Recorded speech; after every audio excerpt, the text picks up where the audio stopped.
बेटा हमने last class जो चीजें पढ़ी हैं बेटा कैश बुक के अंदर, कैश बुक में हमने तीन टाइप की कैश बुक के बारे में हमने बात की थी। एक आपके पास होती है सिंपल कॉलम जिसको हम सिंगल कॉलम कैश बुक भी कहते हैं। दूसरा हमारे पास आता है डबल कॉलम कैश बुक जिसमें cash as well as bank के ट्रांजेक्शन हम लोग रिकॉर्ड करते हैं। फिर आता है ट्रिपल कॉलम कैश बुक जिसमें आपका कैश, बैंक और डिस्काउंट। लेकिन आज की डेट में हमारी बुक्स के और सिलेबस के अंदर बेटा ये ट्रिपल कॉलम कैश बुक नहीं है, हम डिस्काउंट को अलग से रिकॉर्ड करते हैं। पहले उसका कॉलम वाइज को हम रिकॉर्ड करते थे, ठीक है, उसकी जर्नल एंट्री हम लोग उसके पास कर देते थे। पहले हम जर्नल जो है उसकी कैश बुक में ही रिकॉर्ड करते थे, कैश बुक के अंदर रिकॉर्ड करते थे। अब हमारे पास एक और टाइप की बेटा कैश बुक है जिसको हम बोलते हैं पेटी कैश बुक। पेटी कैश बुक बेसिकली बनाई जाती है, पर्पस क्या होता है इसके, छोटे मोटे खर्चों को रिकॉर्ड करने के लिए, छोटे मोटे खर्चों को रिकॉर्ड करने के लिए। कुछ खर्चे ऐसे होते हैं जिसको हम लोग एक head cashier day to day life में उसको रिकॉर्ड नहीं कर पाता, या फिर जब वो रिकॉर्ड करता है उसके बाद मल्टीपल ट्रांजेक्शन रिकॉर्ड करने के लिए हो जाते हैं। तो इस सिनेरियो में इस चीज से बचने के लिए वो अपने पास क्या करता है, एक पेटी कैशियर रखता है। जो पेटी कैशियर का काम क्या होता है कि जितने भी छोटे छोटे खर्चे हुए हैं उन सबको रिकॉर्ड करे, उन सबको वो रिकॉर्ड करे। जो हेड कैशियर है उसे एक सर्टेन अमाउंट दे देता है और देने के बाद उसका रिस्पॉन्सिबिलिटी होती है कि आपको ये छोटे छोटे खर्चे सारे के सारे रिकॉर्ड करने हैं। यस और नो? Yes sir. जैसे कि हम बात करते हैं definition wise, petty cash is a cash book used to record the receipt and payments of small petty amounts such as, जैसे कि बेटा आपके पास ये कन्वेंस हो गया, ठीक है, पोस्टेज हो गया, स्टेशनरीज हो गया, एक्सेट्रा, जितने भी छोटे छोटे खर्चे हैं, या फिर सैंडरीज हो गया। सैंडरीज का मतलब होता है कि सपोज करो एक आपके पास इरेजर आ गई, एक आपके पास पेंसिल आ गई, मतलब सैंडरी मतलब छोटा सा कोई आपके पास एक्सपेंस हो गया, या फिर आपने एक शीट बाय कर ली, कुछ भी आपने छोटा मोटा आपने जो भी खर्चा किया है, तो वो वाले खर्चे भी आपके पेटी कैश के अंदर रिकॉर्ड हो जाएंगे, ना कि इसको हेड कैशियर को रिकॉर्ड करना पड़ेगा। साथ ही साथ जो उसको मेंटेन करता है उसे हम बोलते हैं पेटी कैशियर। क्या बोलते हैं हम लोग? पेटी कैशियर। वो छोटा मोटा आपका पेटी कैशियर है। देन उसके बाद आपका हेड कैशियर। हेड कैशियर क्या करता है, चीजों को अच्छे से रिकॉर्ड करता है, अच्छे से रिकॉर्ड करता है। ये आपका हेड कैशियर होगा। To make these small payments. Yes और नो? Yes sir. यहां तक मेरी बात आपको समझ में आ गई है। सेकंड पॉइंट है बेटा हमारे पास आप रिकॉर्डिंग ऑफ पेटी कैश। ठीक है, पेटी कैश को हम लोग कैसे रिकॉर्ड करते हैं? द कैश गिवन टू पेटी cashier is record in main cash book जो आपकी मेन कैश बुक है, on the credit side by पेटी कैश अकाउंट। ठीक है, जैसे कि आपने बात की थी बेटा, हमने बात की है कैश बुक, जो मेन आपके पास कैश बुक होती है, मेन कैश बुक, उसमें हम लोग, एक होती है डेबिट साइड, एक होती है क्रेडिट साइड। डेबिट साइड होती है आपकी पॉजिटिव, जिधर पैसे आपके पास इनफ्लो में आएंगे, इधर से पैसे आपके पास से आउटफ्लो में जाएंगे। तो हम लोग क्या करते हैं बेटा, हम लोग इसको इस तरह से रिकॉर्ड करते हैं, बाय पेटी कैश अमाउंट आ जाएगा इस साइड पे आपका, क्योंकि आपने पैसे दिए हैं, किसको दिए? पेटी कैशियर को दिए, पेटी कैश के लिए, पेटी कैशियर को दिए पेटी कैश के लिए। यस और नो?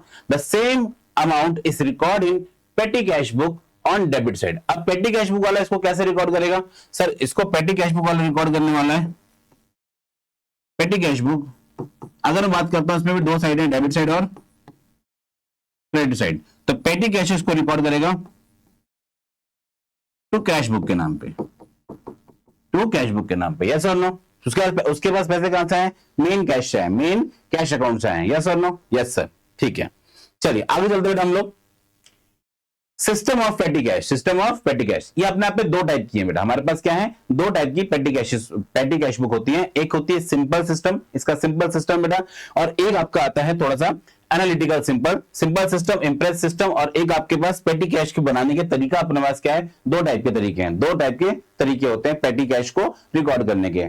ठीक है, पेटी कैश को बनाने के अपने आप में दो मेथड्स हैं, एक सिंपल पेटी कैश होती है, एक होती है एनालिटिकल पेटी कैश बुक। वहीं पे इसको करने के दो सिस्टम है हमारे पास। एक सिस्टम सिंपल सिस्टम होता है, दूसरा होता है आपके पास इंप्रेस सिस्टम। दूसरा क्या होता है आपके पास? Imprest system. इंप्रेस सिस्टम में क्या नया है बेटा, अभी इसके ऊपर चर्चा करते हैं हम लोग, और सिंपल सिस्टम के अंदर क्या नया है बेटा। ठीक है, सिंपल सिस्टम का नाम ही क्या बेटा? सिंपल। तो जरा ध्यान देना इसमें, under this system petty cashier given some cash to spend, उसे खर्च करने के लिए कुछ अमाउंट दिया जाता है। पहला पॉइंट कवर हो गया, यस। दूसरा पॉइंट है, after spending the amount he submit the petty cash account to the head cashier for revive and replacement. ठीक है, ध्यान देना बेटा यहाँ पे, तो रिवाइव मतलब जिससे कि क्या हो, बाद में वो अपने जो भी खर्चे हैं जितने भी उसके पास, जो spend the amount and submit the petty cash to head cashier, जिससे कि वो बाद में उस जो आपका हेड कैशियर है उसको रिव्यू कर सकता है और उसको बाद में सिंप्लीफाई करके रिकॉर्ड कर सकता है कि उसे किस हेड से इसको रिकॉर्ड करना है। यस और नो? यस सर बेटा। ओके बेटा, थर्ड नंबर पे आता है बेटा, there is no fix balance maintain. इसके अंदर कोई बैलेंस आपका मेंटेन नहीं होता। बैलेंस सीडीबीडी इसके अंदर जो भी होंगे वो अपना आप पे कैसे होंगे? अप एंड डाउन हो सकते हैं। तो इसके अंदर कोई फिक्स अमाउंट फिक्स नहीं है कि इसके अंदर चीजें अपने आप में इतनी ही रहेंगी, ठीक। द अमाउंट वेरी कर सकता है फॉर ईच पीरियड, इसमें कभी उसको ज्यादा पैसे मिल सकते हैं, कभी उसको कम पैसे मिल सकते हैं। लेकिन दूसरा सिस्टम जो है जिसके बारे में हम बात कर रहे हैं इंप्रेस सिस्टम, उसमें क्या है कि पर्टिकुलर मंथ का एक अमाउंट फिक्स होगा, 10,000, 5,000, 2,000, 3,000, एक अमाउंट फिक्स होगा ओपनिंग डेट पे, उसके बाद उतना अमाउंट होना ही चाहिए, ओपनिंग अमाउंट पे उसका डेट उतना अमाउंट उसके बाद होना ही चाहिए, उतना अमाउंट उसके बाद सर्टेन होता है, नहीं होता तो उसे हम लोग रिफिल कर देते हैं बेटा। लेकिन इस वाले सिस्टम में क्या, सिंपल के अंदर जितना बच गया उतना ही आपका बैलेंस सीडी और देन उसका बैलेंस बीडी, जितने आपको नीड बढ़ेगी उतना आप पैसे विड्रॉ कर सकते हो। तो यहाँ पे क्या है, सिंपल आपका कैसा बेटा, सिंपल। दूसरा सिस्टम होता है बेटा आपका इंप्रेस सिस्टम। इंप्रेस सिस्टम के अंदर क्या नया होता है बेटा, फिक्स अमाउंट। ध्यान देना बेटा, इसमें क्या है बेटा, ये अपना आप एक अंडर दिस ये अपना आप सिंपल सिस्टम है जिसमें कि उसको एक अमाउंट दिया जाता है, जबकि इसमें क्या है, fixed amount known as imprest amount, ठीक है। फिक्स्ड अमाउंट को बोलते हैं हम लोग imprest amount, is given the petty cashier at the beginning of period. इसको स्टार्टिंग में पेटी कैशियर को एक अमाउंट दिया जाता है, चाहे वो एक वीक में दिया जाए, चाहे उसको बेटा क्वार्टर मंथ मतलब मंथ बेस पे दिया जाएगा, चाहे उसको 2 हफ्ते 3 हफ्ते 4 हफ्ते जैसे भी उसको पे किया जाएगा, एक सर्टेन अमाउंट उसको दिया जाता है, ठीक है। एक समय के बाद उसको एक रिफिल किया जाता है अमाउंट, भाई इतना अमाउंट लो आप, ठीक। दूसरा पॉइंट आता है during the period he makes petty payment out of this amount, और बाद में वो क्या करता है, इस पूरे अमाउंट से जो उसको इंप्रेस अमाउंट फिक्स्ड अमाउंट मिला है उसमें से अपने पेटी एक्सपेंसेस करता है। पेटी का मींस यहाँ पे क्या है, छोटे एक्सपेंसेस, क्या है बेटा, छोटे एक्सपेंसेस, ठीक है। At the end of the period he is reimburse, ये बाद में क्या करता है, उन खर्चों को रीइंबर्स करवाता है for the total amount spent, so that the cash is in hand is restored to the original impressed amount at the start of the new period, ठीक है। जिससे कि बाद में क्या हो, उसके बाद में क्या होता है कि वो अपने लिए अमाउंट को रिस्टोर करवा सकता है। मेरी बात फिर से सुनना बेटा, at the end of the period he is reimbursed the total amount spent so that the cash in hand restored at the original Impress amount at the start of the next. मतलब 100 की सीधी बात इतना बोला गया है कि suppose करो मैंने एक अकाउंट बनाया, यहाँ पे मुझे 10,000 रुपए मिले थे, 10,000 में से 2,000 खर्च हो गए, 2,000 खर्च हो गए, तो मेरे पास बैलेंस कितना बचेगा, 8,000। वही वो कह रहा है कि इंप्रेस सिस्टम के अंदर क्या होगा, 10,000 रुपए आपके पास है, 2,000 रुपए आपके पास खर्च हो गए, तो 2,000 रुपए आप दोबारा से रीइंबर्स करवा लो, जिससे कि क्या हो, आपका बैलेंस सीडी कितना निकले, दोबारा से अगेन 10,000 ही है, अगेन 10,000 ही आपका यहाँ पे बैलेंस निकल गया है। इसके इस चीज के लिए बोला रीइंबर्स मींस होता है आप दोबारा से सेम अमाउंट को रिफिल करवा लो, सेम अमाउंट को रिफिल। जबकि ये कौन सा वाला, ये सिंपल सिस्टम हो गया, आपके पास कौन सिस्टम है, आपके पास इंप्रेस सिस्टम है। जब आपके पास बैलेंस सीडी 10,000 ही रहेगा तो फिर दोबारा से बैलेंस बीडी कितना आएगा, 10,000 ही आएगा बेटा, ठीक है। इसी को बोलते हैं हम लोग क्या, इंप्रेस सिस्टम। क्या बच्चे हमारे पास ये Impress system. This system is the ensure control and regulation, control and regular checking. इससे क्या होता है कि जो आपका कंट्रोल है और जो रेगुलर आप चीजों को चेक कर सकते हो, क्योंकि आपने एक अमाउंट सर्टेन फिक्स कर दिया अपना कि भाई मैं इतना अमाउंट ही अपने पेटी एक्सपेंसेस के लिए दे सकता हूं। अगर उससे ऊपर जा रहा है तो फिर जो आपका हेड कैशियर होता है वो उसमें जाके चेकिंग करता है और चीजों को फिर उससे रेक्टिफाई करता है चीजों को। यस और नो? Yes sir. नेक्स्ट हम बात करते हैं बेटा advantage of Impress system of पेटी कैश। पेटी कैश की जो पेटी कैश बुक के अंदर जो हम लोग इंप्रेस सिस्टम अप्लाई करते हैं उससे क्या क्या एडवांटेजेस हैं। Number 1, control over mistakes. Control over mistake, जितनी भी आपके पास गलतियां हो जाती हैं बेटा उनको हम लोग सही कर सकते हैं, उन्हें ठीक कर सकते हैं, मैनेज कर सकते हैं। Regular checking bye head cashier helping detect and correct the error of promptly, ठीक है। उन्हें वो टाइम टू टाइम चेक कर सकता है, उन एरर को रेक्टिफाई कर सकता है। रेक्टिफाई का मींस होता है सही कर देना बेटा, गलतियों को ठीक करना। कंट्रोल ओवर पेटी एक्सपेंसेस, जो आपके पास पेटी एक्सपेंसेस जबरदस्ती के हो रहे हैं उन्हें वो कंट्रोल कर सकता है। पहला तो क्या बेटा, जो गलतियां हो रही है उन्हें ठीक कर सकता है। दूसरा क्या बेटा कि जो पेटी एक्सपेंसेस है उनके ऊपर कंट्रोल हो सकता है, उनके ऊपर क्या होगा, कंट्रोल होगा। The petty cashier can not spend more than the Impress amount keeping expense under control, ठीक है। तभी हमने बात भी की कि वो क्या करेगा, चीजों के ऊपर कंट्रोल भी करता है, साथ साथ क्या करता है, कंट्रोल भी करता है, साथ साथ उनको रेगुलर भी होता है बेटा।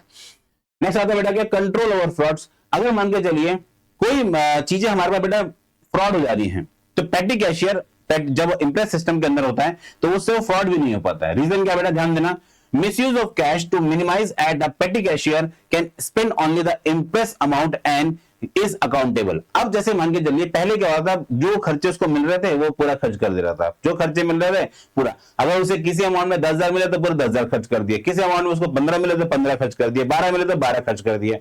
लेकिन अब क्या किया मैनेजमेंट ने, उसको एक अमाउंट फिक्स कर दिया कि भाई आपको मिलेगा 12,000 रुपीज। अब 12,000 में आपको खर्च करना है, 100 की सीधी बात। तो अब जो है उसके पास जो ये फ्रॉड का जो भी चार्जेस थे, मतलब जो भी उसके चांसेस थे, अब वो थोड़े से मिनिमाइज हो जाएंगे और वो बिल्कुल ना के बराबर होंगे, ना के बराबर होंगे, क्योंकि उसको एक सर्टेन अमाउंट मिल गया। पहले उसे जितना अमाउंट हम लोग दे रहे थे उतना अमाउंट ही वो अपना पे खत्म कर दे रहा था। ठीक है बच्चे, यस सर, मेरी बात इतनी आप सबको क्लियर है? बिल्कुल सर। तो उसको बोलते हैं control over frauds, control over frauds. मेरी बात क्लियर? Yes sir, okay. अब आता है बेटा टाइप ऑफ पेटी कैश बुक। अब पेटी कैश बुक कितने टाइप की होती है, ये बात हमने पहली भी की बेटा। सिस्टम अपने आप में दो है, पहला है सिंपल सिस्टम, दूसरा है बेटा क्या आपका इम्प्रेस सिस्टम। फिर उसके बाद पेटी कैश बुक बनती कितने तरीके से, ये दो तरीके से बन जाती है आपके पास। एक सिंपल पेटी कैश बुक होती है जिसमें only one column of amount होता है, ठीक है, वन कॉलम ऑफ अमाउंट, मतलब जिसमें आप पेमेंट कर रहे हो एक ही कॉलम होगा, आपके पास रिसीव हो रहा है और एक ही कॉलम होगा। लेकिन एनालिटिकल पेटी कैश बुक के अंदर क्या होता है, एनालिटिकल पेटी कैश बुक के अंदर क्या होता है बेटा, हमारे पास जो है सेवरल कॉलम्स होंगे, different head of expenses, different head of expenses, जितने भी आपके एक्सपेंसेस के हेड है उनके लिए अलग अलग बनाओगे, जैसे कि postage, stationery, courier, travelling, conveyance etcetera. Sir conveyance travelling एक जैसा ही है? हाँ, हम कब मना कर रहे हैं कि अलग अलग है बच्चे, वो एक ही हो सकते हैं, लेकिन यहाँ पे नाम मेंशन मैंने बता दिया आपको कि मल्टीपल हेड हो सकते हैं। ठीक है सर, ऐसे भी तो कुछ खर्चे होंगे जिसको हम कहीं रिकॉर्ड नहीं कर सकते, तो उनके लिए हम एक नया हेड बनाते हैं, सन्ड्रीज। क्या बनाते हैं? सन्ड्रीज। उसके बारे में बात करने वाले हैं। अब इससे क्या, इससे एनालिटिकल से क्या एडवांटेज है और सिंपल में क्या एडवांटेज? सिंपल बेटा सिंपल हो जाता है, लेकिन एनालिटिकल में क्या होता है, पर्टिकुलर एक्सपेंसेस को आप मेजर कर पाते हो, ये कितने खर्चे हो रहे हैं, इस पेटी में भी कितने खर्चे हो रहे हैं, छोटे खर्चों में छोटे खर्चे, कितना बड़ा अमाउंट आ रहा है। ठीक है, तो एनालिटिकल बनाने से हमें एक एडवांटेज मिल जाती है और एक तरह से बेटर क्लासिफिकेशन हो जाता है, बेटर क्लासिफिकेशन हो जाता है। Yes yes sir. अब जरा ध्यान देना, यहां पे बात की गई है सिंपल पेटी कैश की। किसके बारे में बात की है? सिंपल पेटी कैश के बारे में बात की है। तो सिंपल पेटी कैश कैसा होता है बेटा, हमारे पास बड़ा सिंपल सा, ये इस तरीके से हमने रिकॉर्ड किया इसको। ठीक है, यहां पे ध्यान देना, इसमें एक होता है आपके पास अमाउंट रिसीव, जितना पैसा आपके पास मिला है। फिर कैश बुक फोलियो, जिस कैश बुक के पेज नंबर से यहाँ पे एंट्री पास हुई, यहाँ पे लिखेंगे उसे हम, डेट साथ साथ आएगी, जैसे डेट जो भी आपने रिसीव किया उस डेट पे यहाँ पे आपका हेड होगा, तो पहले आप लिखोगे टू कैश अकाउंट, पैसा कहां से आया? कैश अकाउंट से आया। ठीक है, आपने यहां लिख दिया। देन उसके बाद जो जो आपके खर्चे होंगे, तो अब यहाँ पे पहले आपने लिखा था टू, अब आप लिखने वाले हो बाय करके यहाँ पे इस साइड से आप अमाउंट अपना पे करते जाओगे, जितने भी आपके अमाउंट होंगे। अमाउंट पे कर दिया, जो बैलेंस बचेगा वो भी किस साइड बचेगा? इस साइड बचेगा, क्योंकि डेबिट साइड ज्यादा होगी और क्रेडिट साइड अपने आप पे कमी होगी। खर्चे तो आप ज्यादा नहीं कर सकते ना उससे। अगर आपको सर्टेन अमाउंट मिला है 10,000, तो उससे आप 12,000 तो खर्च नहीं कर सकते बेटा। तो जो भी होगा डेबिट साइड अपने आप पे हमेशा एक्सेस होता है, क्रेडिट साइड हमेशा छोटा होता है। तो बैलेंस शीट किस साइड पे आएगा उसका? इस साइड पे आएगा। ठीक है, इसमें भी बैलेंसिंग का लॉजिक है, जो आपने बैलेंसिंग पहले पढ़ी है वही बैलेंसिंग यहाँ पे भी होगी बेटा। ठीक है, यस सर। तो ये आपका है पेटी कैश बुक का सिंपल सा फॉर्मेट जो हमने बात की बेटा। ठीक है, यस सर। अब हम बात करते हैं इसके जितने कॉलम्स के बारे में बात कर रहे हैं। पहला आता है डेट तो आपको समझ में आ गई होगी। पर्टिकुलर्स में सेम है बेटा, यहाँ पे आपके हेड्स होंगे। पहला क्या होगा? फर्स्ट ऑफ ऑल जब आपका पैसा रिसीव होगा तो उसे हम पेड टू कैश के नाम से लिखेंगे। एंड देन जितने भी खर्चे हैं, detail of the receipt and payment, अब पेमेंट कौन सी है? Postage, conveyance, stationery etcetera. तो head of expenses, the purpose of the category, तो ईच एक्सपेंस, जिससे हम लोग क्या कर सके, कैटेगराइज कर सके, हर खर्चे को अलग अलग बांट सके। फिर आपका वाउचर नंबर, जिसमें सीरियल नंबर लिखा होता है, जिसमें कि जो भी आपकी बिलिंग होगी उसके ऊपर नंबर होगा, वो मेंशन किया जाएगा वहां पे। अमाउंट कितना आपको रिसीव हुआ वो यहाँ पे हेड कैशियर से उसको पहले लिखोगे आप लोग, जिस तरह पे आपको अमाउंट रिसीव है। अमाउंट पेज में आप सारे खर्चे रिकॉर्ड करोगे। कैश फोलियो पेज नंबर पे आपका पेज नंबर का रेफरेंस आएगा, ठीक है बच्चे? Yes sir, okay. नेक्स्ट हम बात करते हैं क्या, जैसे कि यहाँ पे हमें एक छोटा सा क्वेश्चन दे रखा है। क्वेश्चन अब हम चलते थे, जितना भी हमने पढ़ा अभी तक ये पूरा आपका थियोरेटिकल पोर्शन था, पूरा आपका ये थियोरेटिकल पोर्शन है। मेरी बात इतनी आप सबको समझ में आई होगी बच्चे? यस सर, ये आपको थ्योरी का पोर्शन पूरा कवर हो गया होगा। यस सर, हमारा थ्योरी का पोर्शन कवर हो चुका है। वेरी गुड बच्चे। अब हम बात करते हैं यहाँ पे कि थ्योरी के बाद हमारे पास बात करते हैं कि प्रैक्टिकल एस्पेक्ट की। तो प्रैक्टिकल एस्पेक्ट बड़ा सिंपल सा बेटा, इसमें the from the following transaction mister Rajesh prepare the simple पेटी cash book for the month of April 2025। ठीक है, 2025 में इसको हम लोग रिकॉर्ड कर रहे हैं। तो पेटी कैशियर को गिवन कितने रुपए दे रखे हैं बेटा? स्टार्टिंग में 5,000 रुपए दे रखे हैं 1 अप्रैल 2025 को, अंडर द सिंपल सिस्टम के अंदर रखे हैं। क्योंकि हमने बात की कि हमारे पास जो पेटी कैश है दो सिस्टम से बन सकती है, एक सिंपल सिस्टम से और एक इम्प्रेस सिस्टम से। तो पहले हम बात कर रहे हैं सिंपल सिस्टम। तो सिंपल सिस्टम में हमारे पास कितने रुपए आए? हमारे पास 5,000 रुपए आए। ठीक है, तो ये बात तो क्लियर होगी, पैसे कितने आ रखे हैं 5,000 रुपए। अब खर्चे कैसे हो रहे हैं, 2 अप्रैल को आपने पोस्टेज किया, फिर उसके बाद आपने बस फेयर मतलब कन्वेंस अकाउंट हो गया, फिर आपने स्टेशनरी बाई किया तो स्टेशनरी के नाम से हो गया, टी और स्नैक्स हो गया तो रिफ्रेशमेंट के नाम पे डाल सकते हैं, किस नाम से, रिफ्रेशमेंट के नाम से डाल सकते हैं इसको, ठीक है।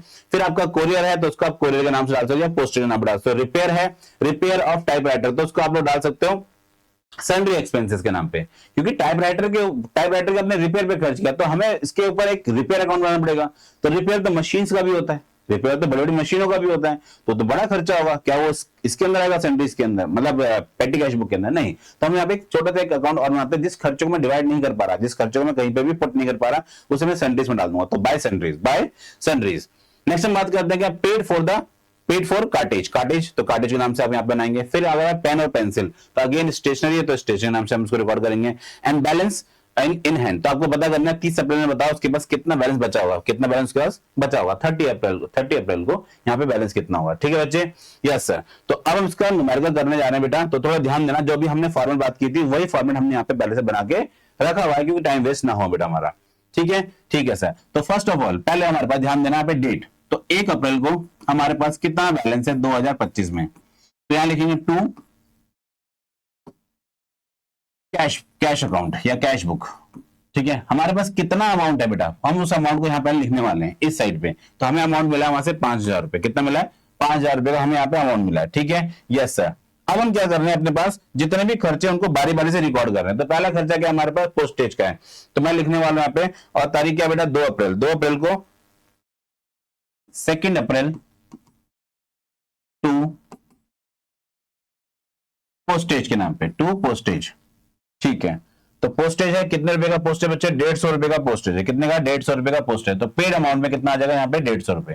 क्या ये 2 पॉइंट आपको क्लियर है बच्चे, यस सर। सर पहले आपने लिखा है कि जितना अमाउंट आपको रिसीव हुआ उसे आपने रिसीव साइड लिख दिया, अब आप जो अमाउंट पेमेंट करने वाले हो उन सबको हम लोग यहाँ पे लिखने वाले हैं, टू नहीं आएगा बच्चे, यहाँ पे क्या आएगा बाय, क्या आने वाला है बेटा यहाँ पे बाय, ठीक है। ये थोड़ी सी मिस्टेक है, इसे हम लोग रेक्टिफाई कर लेते हैं, यहाँ पे बाय, क्या आएगा बच्चे यहाँ पे बाय आएगा, ठीक है। ये थोड़ा ध्यान देना बेटा, ठीक है, मिस्टेक्स हो जाती हैं, ठीक है sir.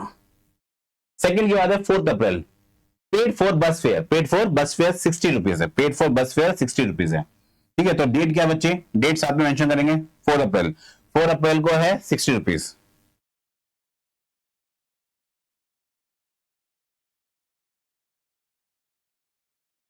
Bye conveyance account, amount is 60 rupees, ठीक है बच्चे, यस सर। नेक्स्ट हम बात करते हैं क्या, 6 अप्रैल में स्टेशनरी 250 रुपए की है, 6 अप्रैल में, तो हम बात कर रहे थे 6 अप्रैल की, तो 6 अप्रैल में हमारे पास है बेटा क्या स्टेशनरी, तो हम लोग यहाँ पे रिकॉर्ड करने वाले हैं बाय स्टेशनरी अकाउंट, और स्टेशनरी है कितने रुपए की बच्चे हमारे पास, स्टेशनरी है 250 रुपीज की, कितने की 250 रुपीज, डन है, यस सर डन है, ओके।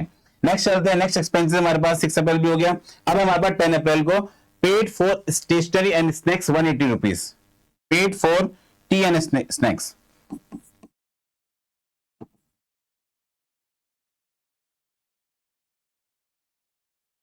तो रिफ्रेशमेंट कितने रुपए, रिफ्रेशमेंट 180 रुपीज, कितने रुपए की रिफ्रेशमेंट बच्चे हमारे पास 180 की है, तो हमने ये भी रिकॉर्ड कर लिया है, बिल्कुल सर। फिर आपके पास 12 अप्रैल की है बेटा कोरियर चार्जेस, कितने रुपए के 90 रुपीज के हैं, तो बाय कोरियर कितने रुपए की 90 रुपीज, ये आपके पास है 12 अप्रैल की एंट्री, कौन सी बच्चे, ये 12 अप्रैल की एंट्री, डन है बेटा, ये भी हो गया, 12 अप्रैल भी हो गया हमारे पास, ओके सर 12 अप्रैल, तो ये 90 रुपीज हो गया। फिर है रिपेयर फॉर दी टाइपराइटर, कितने रुपए 300 रुपीज, कितने का 300 रुपीज, तो 15 अप्रैल को हम चाहे तो बेटा इसको बाय रिपेयर्स के नाम से भी रिकॉर्ड कर सकते हैं, या फिर बाय सन्ड्री एक्सपेंसेस के नाम से भी रिकॉर्ड कर सकते हैं, कितने रुपए 300 रुपए, yes sir no, yes sir. Sir हमारे पास क्या मतलब 2 ऑप्शंस हैं, रिपेयर भी लिख सकते हैं और ये भी, यस बेटा। जिन खर्चों को हम कभी डिवाइड ना कर पाए, जिस जैसे मान के चलिए आपको बहुत सारे खर्चे ऐसे मिल जाएंगे जिसको आप डिवाइड ही नहीं कर पा रहे हो, आपके ऑफिस में बेटा सपोज करो कोई भी क्या बोलते हैं चाय नहीं पीता, ठीक है, कोई भी टी कंज्यूम नहीं करता, अचानक से कोई टी आती, मतलब कोई टी लेके आ गए, तो उसे आप लोग कहां पे हेड को पुट करो, क्योंकि जब आपके ऑफिस में कोई भी खाने पीने का खर्चा नहीं हो रहा है, अचानक से आपको पता चलता है कि एक खर्चा आपके पास हो रहा है, तो उसे आपके अलग से हेड बनाओगे इसके लिए नहीं, आप उसे कहां डाल दोगे सैलरीज के अंदर। मतलब सपोज कीजिए कि कोई हॉस्पिटल है और वहां पे अचानक से कोई आपने रिपेयर वगैरह करवाया, तो रिपेयर कैसे हो सकता है वहां पे? तो रिपेयर ना करवा करके उसको हम सैलरीज के अंदर डालते हैं। कहां डालते हैं? रिपेयर्स के ना करा कर सैलरीज के अंदर पुट कर देते हैं। मतलब जो खर्चे आपके बिजनेस से हटके हों बिल्कुल ही, आप उसे रिकॉर्ड करो तो कैसे रिकॉर्ड करोगे उसे? तो उन खर्चों को हम लोग कहां लिख देते हैं बेटा? सैलरीज में लिख देते हैं। और सैलरीज में लिखने के बाद उसकी नरेशन में ये बात मेंशन कर देते हैं कि हमने क्यों पे किया है, क्यों पे कर रखा है इसको। ठीक है बच्चे? यस सर, डन है? यहां तक भी डन है। इसके बाद हम बात करते हैं क्या, रिपेयर्स भी हो गया। फिर 20 April paid for cartage 120, paid for cartage 120,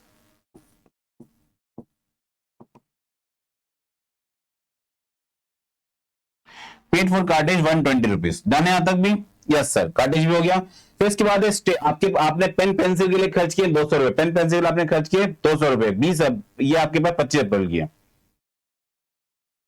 तो अगर आप बेटा पेन पेंसिल बाय कर रहे हो तो क्या आप उसे पेन पेंसिल के नाम से रिकॉर्ड करोगे? नहीं सर, हम उसे किस नाम से रिकॉर्ड करेंगे सर? स्टेशनरी के नाम पे। कितने रुपए आपने खर्च किए थे बेटा?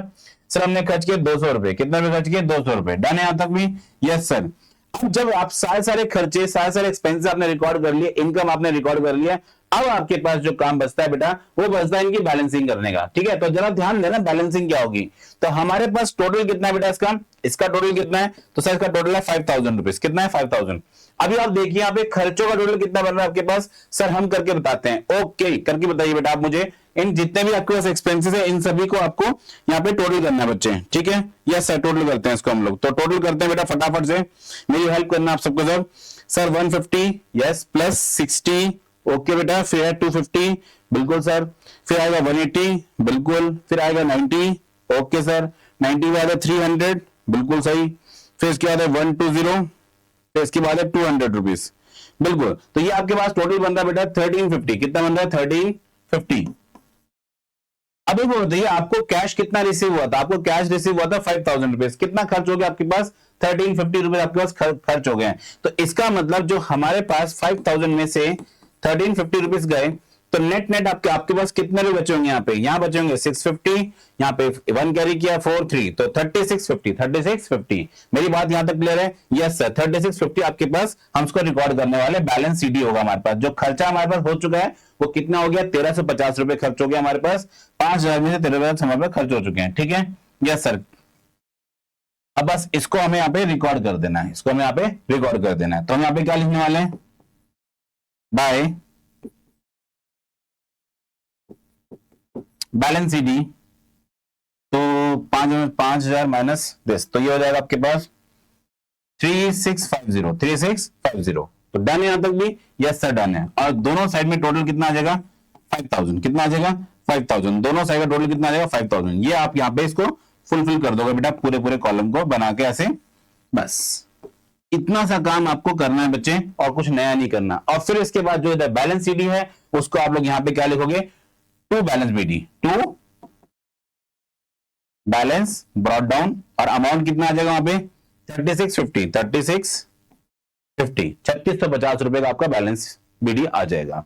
मेरी बात यहां तक आप सबको समझ में आ गई होगी? यस सर, समझ में आ गई है। ये आपके पास एक सिंपल सा, ये सिंपल आपकी पेटी कैश है, सिंपल आपकी पेटी कैश है। डन है बेटा? यस सर डन है, हमें समझ में आ गया। वेरी वेरी गुड बच्चे।